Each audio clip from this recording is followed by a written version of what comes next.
Hello friends, my name is Anthony sir and you are welcome to our channel Muni education. यहाँ पर आपको Maharashtra state board के लिए हर एक मटेरियल जो आपकी ज़रूरत है वो आपको मिल जाएगा। तो आप प्लीज़ हमारी चैनल सब्सक्राइब कीजिए और अपने दोस्तों के साथ शेयर कीजिए ताकि हर एक को जो टीचिंग मटेरियल है वो फ्री में मिल सकता है। तो आइए हम लोग देखते हैं आज का जो पोएम है। आज हम लोग पोएम सीखने वाले हैं, that is from Kumar Bharati text book, मतलब क्लास 10 इंग्लिश मीडियम जो बुक है उसमें का ये पोएम है, poem 1.4 all the world's a stage. ठीक है, ये पोएम लिखा गया है बाय विलियम शेक्सपियर। और अगर आप इंग्लिश लिटरेचर पढ़ते हो और विलियम शेक्सपियर के बारे में आपको पता नहीं है, इट इज नॉट पॉसिबल। क्यों? क्योंकि ये फेमस नहीं है पर अल्टीमेट ऑथर रहे हैं। ठीक है, और उसकी जो बुक्स है, उनकी जो पोएम्स है वो आज भी बहुत ही अच्छे से सराही जाती है, मतलब लोग अप्रिशिएट करते हैं और बहुत अच्छा उनका राइटिंग स्टाइल जो था वो यूनिक था और आज भी इसकी कंपेयर में कोई भी नहीं आ सकता, हम लोग ऐसा बोल सकते हैं। Let us see about him. 1564, तुम इमेजिन करो कि एटलीस्ट 500 साल पहले, 450-500 साल पहले वो आ गए थे, पर आज हम लोग उनकी पोएम और उनके लेसन सीख रहे हैं। ठीक है, was an English poet, he was a poet, play right, मतलब ड्रामास उन्होंने लिखे। He was also an actor और वो स्टेज परफॉर्म भी करते थे। Widely regarded as the greatest writer, मतलब सबसे ग्रेट, ओके, greatest writer in English language and the world's prominent dramatist, मतलब सबसे इंपॉर्टेंट जो ड्रामाटिस्ट थे उनमें से एक विलियम शेक्सपियर थे। He is often called England's national poet and the Bard of Avon. Bard of Avon मतलब एक प्रकार का टाइटल दिया जाता है जो वो अपने एरिया में जो एक्सपर्ट बन जाते हैं उनके लिए वो टाइटल दिया जाता है, जो सबसे हाईएस्ट अवार्ड जो हम लोग बोल सकते हैं, यहाँ तो टाइटल है जो उनको दिया गया है। Next one, the poem is taken from his play as you like it. Okay, तो मतलब ये जो पोएम है वो सिर्फ इतना ही हिस्सा नहीं लिखा है, पर उन्होंने एक पूरी नॉवेल लिखी थी जिसका नाम है एज यू लाइक इट, और उसमें से ये पोएम का पार्ट लिया गया है। Here he compares the world to a stage where the drama of human life is enacted. यहाँ पर लाइफ को उन्होंने एक ड्रामा के साथ कंपेयर किया है, स्टेज परफॉर्मेंस जो होता है उसके साथ कंपेयर किया है, जहां पर अलग अलग स्टेज रहते हैं वो हमें परफॉर्म करने हैं। ठीक है, तो ये जो पोएम है वो मोनोलॉग में लिखा गया है। मोनोलॉग का मतलब होता है कि वो सैड टोन में, मेलांकोली टोन में वो लिखा गया है और एक व्यक्ति अपनी दुख भरी बातें बता रहा है, वैसे वो पोएम वो टोन में ये पूरा पोएम लिखा गया है। और दूसरी एक बात है कि यहाँ पर जो राइमिंग स्कीम है वो आपको नहीं मिलेगी, क्योंकि ये अनराइम स्कीम में ये पोएम लिखा गया है।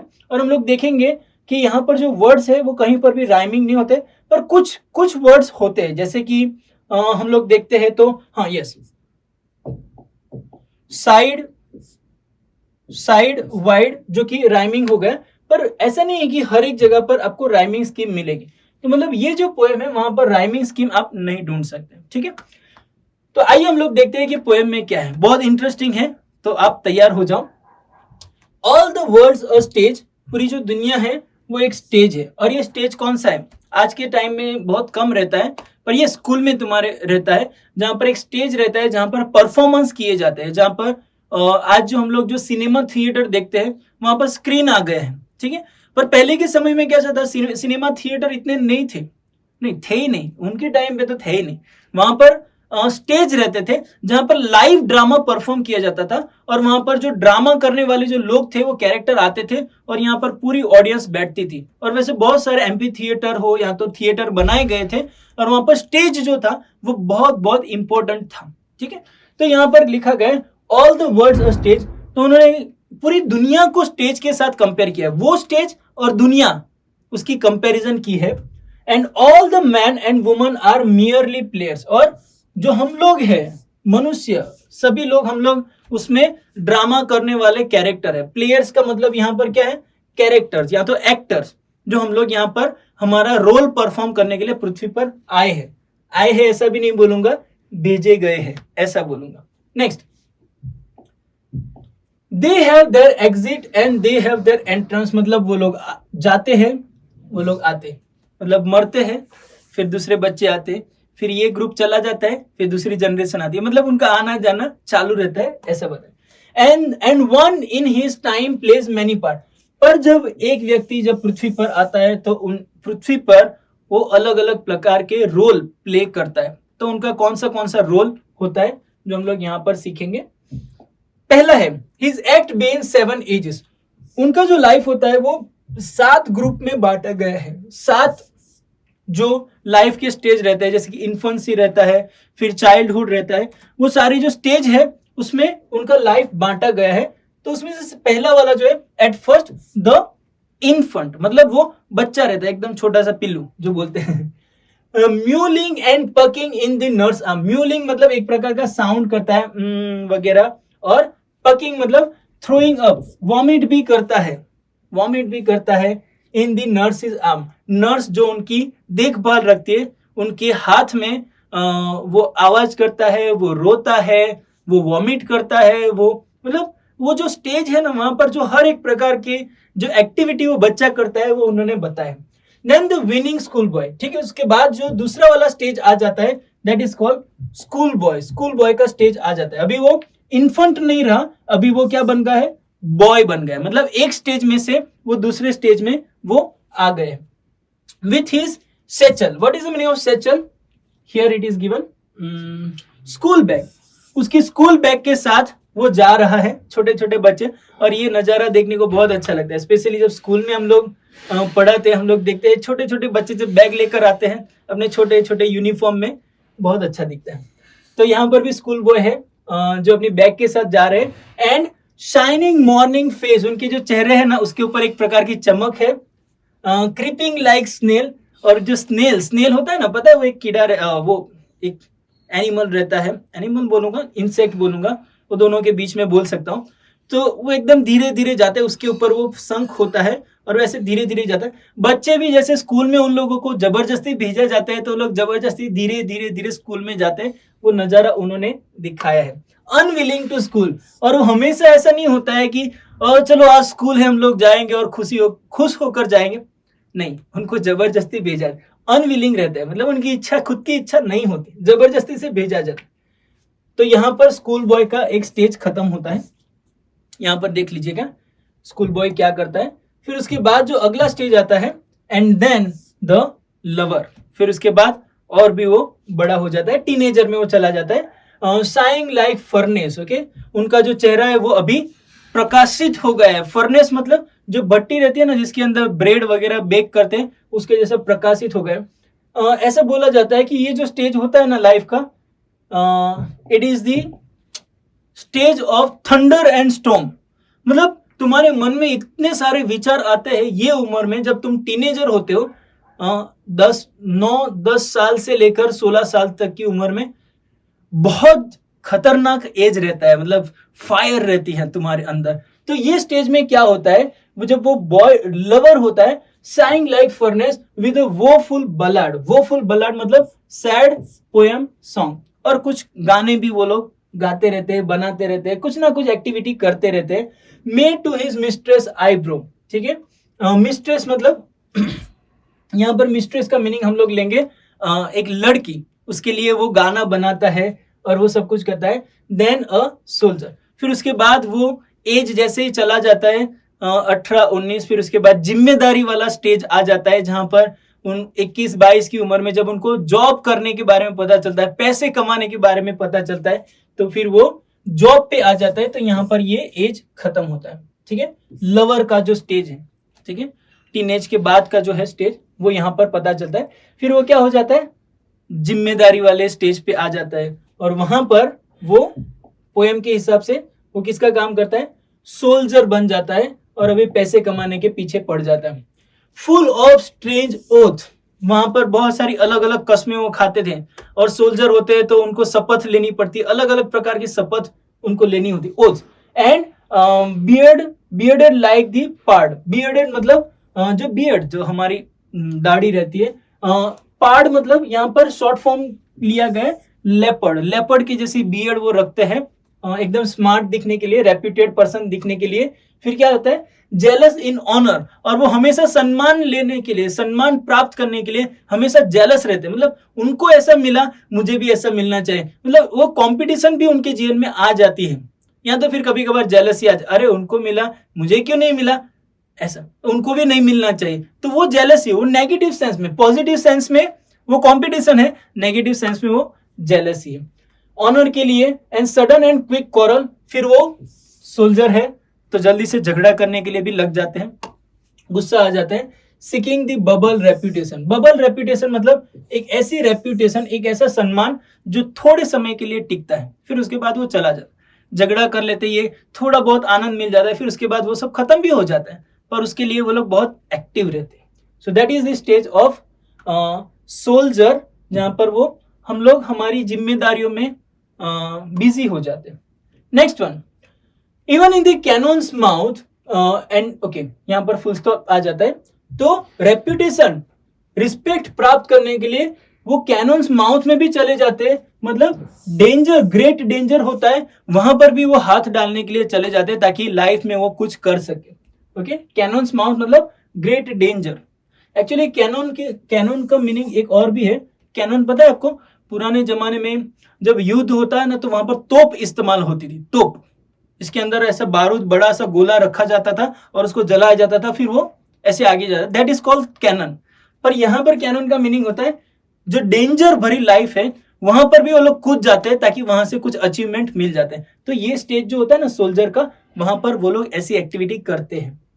Next one, and then the justice. अभी वो 40-45 के ऊपर की उम्र में आ गए, अभी लाइफ कैसी हो जाती है, लाइफ आफ्टर 40s ऐसा बोला जाता है। वो टाइम पे हम लोग इतना ईगर नहीं रहते हैं पैसे वगैरह कमाने के लिए, पर हम लोग अभी परिवार को ज्यादा एक दूसरे को संभाल के प्रोग्राम्स वगैरह में अटेंड, वो वाली जो एज आती है ना, तो वहां पर वो खुद क्या बन गए, सोल्जर से वो चले गए जस्टिस बनने के लिए।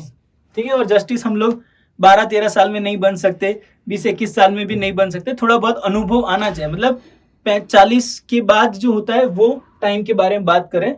इन फेयर राउंड बेली, अभी खाना बना खा के तुम्हारा पेट भी जैसे कि मटके के जैसा बाहर आ गया है, वो टाइम पे with good capon line. What is the meaning of good capon line? With excess fat from the careless eating of habit. मतलब unnecessary खाना खा के जो पेट के ऊपर चर्बी आ गई, उसकी वजह से तुम्हारा जो पेट का जो मटका है वो गोल हो गया है। वो उम्र में क्या करते हो, with eyes severe and beard of formal cut. Okay, तुम्हारी आंखें भी थोड़ी बहुत सिवियर हो गई है, थोड़ी बहुत पेनफुल हो गई है, थोड़ी रेडिश दिख रही है, और एंड बियर्ड अभी फॉर्मल कट आ गया है। पहले तुम एकदम स्टाइलिश रखते थे जब सोल्जर थे, बियर्ड लेपर्ड के जैसे, पर अभी तुम्हारी एकदम फॉर्मल है, और एक ही स्टाइल हमेशा रिपीट करना पड़ता है, क्योंकि ये उम्र के बाद फिर लोग ज्यादा स्टाइलिश के बारे में नहीं सोचते। बहुत ही फनी है। Next word upon, full of wise sauce and modern instance. Okay, wise sauce मतलब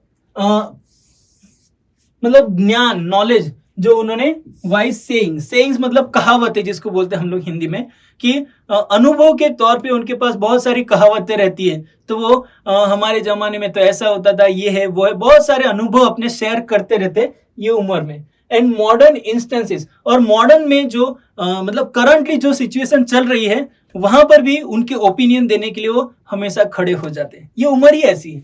next, and so he plays his part, और वैसे करके वो अपने लाइफ का जो हिस्सा प्ले करना होता है वो प्ले करते। फिर उसके बाद 6 स्टेज है, वो क्या होता है, 6 stage shift into the lean and slippered pantaloon. What is the lean? Lean मतलब एकदम पतले हो जाते हैं।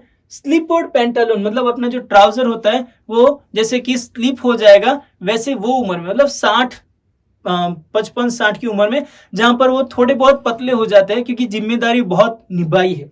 फिर क्या होता है, with spectacles on the nose, फिर वो बुजुर्ग भी हो जाते हैं तो स्पेक्टिकल्स भी आ जाते हैं, और वो ऐसे चश्मा यहाँ पर पहनते हैं, क्योंकि ये उम्र में जो चश्मा लगता है वो दूर का नहीं होता है, जनरली वो नजदीक का रहता है।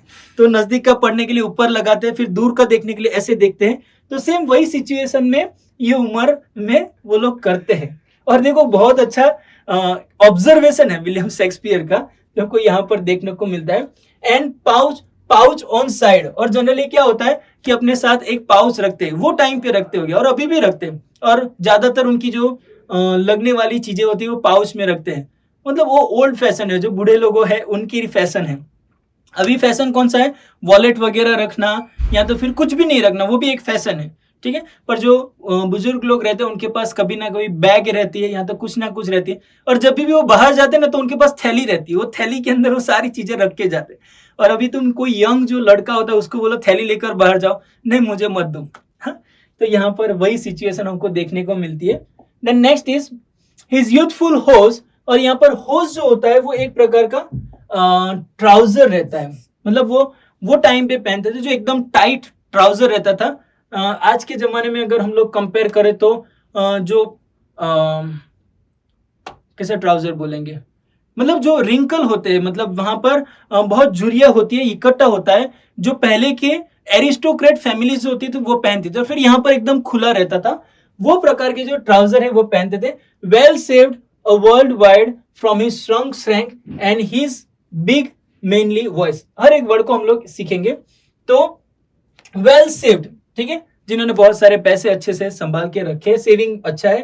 अ वर्ल्ड टू वाइड, और उनके लिए दुनिया भी बहुत बड़ी है, उनको अभी सब घूमना है। For his shrunk shrank, shrank मतलब लेग, जो उनके पतले पतले पैर रह गए क्योंकि अभी वो उम्र है। And his big manly voice, और उसका वॉइस भी थोड़ा बहुत डीप बन गया, जैसे कि हेलो, वो प्रकार का वॉइस बन गया। वो उम्र में ये सिचुएशन होती है, ठीक है। उसके बाद आगे का स्टेज देखेंगे, next page, turning again towards childish treble. अभी एक और स्टेज आता है जहां पर बहुत उम्र हो जाती है, मतलब 70-80s, वो उम्र में है ना, फिर जो आदमी होता है ना उसका दूसरा बचपन चालू होता है, ठीक है। तो दूसरे बचपन में क्या होता है, ट्रेबल मतलब वो पहले से 3 टाइम कमजोर हो जाते हैं। ट्रेबल मतलब जो यूथ होते हैं तब उनके अंदर जो एनर्जी होती है उससे 3 गुना जो उनकी ताकत है वो कम हो गई। पाइप्स, ओके, अभी आज के जमाने में तो फेमस नहीं है, पर उनके टाइम में मतलब 500 साल पहले हम लोग बोलते हैं, तो वो लोग जो स्मोकिंग करते थे, मतलब सिगारेट वगैरह पीते थे, वो पाइप ज्यादा इस्तेमाल करते थे। मतलब वो ऐसी एक पाइप रहती है जिसके आगे ऐसा हॉल रहता है, उसके अंदर वो लोग तंबाकू वगैरह डाल के उसको स्मोक करते थे, जो कंटिन्यूस उनके पास रहता था। तो उनके हाथ में पाइप्स रहती थी, और विसल इन हिज साउंड। और अभी जो आवाज निकलते हैं ना, वो आवाज की जगह पर हवा ज्यादा निकल रही है, क्योंकि उनके अंदर एनर्जी नहीं है, तो वो बोलते हैं तो जैसे कि हवा निकल रही है, और वो विसल बज रही है, ऐसा साउंड जैसे कि आता है, मतलब क्लियर साउंड नहीं आता है, क्योंकि अभी हम लोग 70-80s की बातें कर रहे हैं। लास्ट सीन ऑफ ऑल, और ये जो स्टेज है वो उनका लास्ट स्टेज है पृथ्वी पर, फिर उसके बाद वो जाने वाले, उनका ड्रामा पृथ्वी पर खत्म हुआ, मतलब the end this strange eventful history. फिर ये इसके बाद उनका जो ये स्ट्रेंज विचित्र जो उनकी जो ड्रामा था पृथ्वी पर का, वो खत्म होता है, फिर वो हिस्ट्री बन जाते हैं, मतलब वो आकर वो चले जाते हैं। Is second childishness and more oblivion, okay, ये हमारा सेकंड चाइल्डिशनेस है, मतलब ये दूसरा बचपन है। एंड ऑब्लिवियन, ऑब्लिवियन क्या मतलब क्या होता है, the state of being unaware of unconscious of surrounding and happening. दूसरी एक बात, ऑब्लिवियन का मतलब ये स्टेज ऐसा है जहां पर हम लोगों को दुनिया में क्या चल रहा है उसका कुछ भी लेना देना नहीं, मतलब हम लोगों को हमारी खुद की जिम्मेदारी, खुद की बीमारियां और खुद की तबीयत पे ही ध्यान होता है, बाहर क्या चल रहा है उसका कुछ भी लेना देना नहीं होता है। वैसा वाला स्टेज ये आ जाता है, मतलब ये दूसरा चाइल्डहुड भी है, और दूसरा दुनिया में जो होना है हो, हमको कुछ लेना देना नहीं। हमारा टाइम आ गया, हम लोग थोड़े टाइम के बाद चले जाएंगे।